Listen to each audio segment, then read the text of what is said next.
Barry Bonds walked out of the San Francisco courthouse and through a mob of reporters after the Major League home run leader was found guilty of obstruction of justice. After 4 days of deliberating, the jury could not reach a verdict on 3 other counts against the former Giant slugger, accused of lying to a federal grand jury when he said he never knowingly used steroids. The counts which alleged steroids, which alleged needles, which alleged human growth hormone, those were mistried.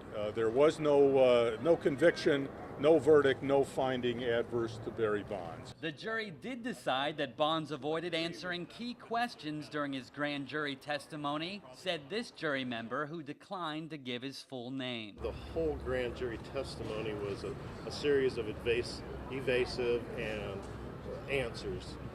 I don't know Barry as a person, but you know, the defense was basically saying that's just the way he is, right? He kind of rambles. He'll go on and then he'll ramble. But there was pointed questions that were asked 2 or 3 or 4 different ways that never got clearly answered. Bonds shook his head and laughed when a few fans who gathered outside the courthouse asked him if he'll come back to play for the Giants again. I have no problem with what any major league player did in the steroid era. There was too many of them for me to start picking and choosing who I should be opposed to and who I should support. Legal experts say it's unlikely prosecutors will retry Bonds on the unresolved counts. Sentencing on the obstruction charge is scheduled next month. Thank you all. Thank you very much. Bonds could get jail time.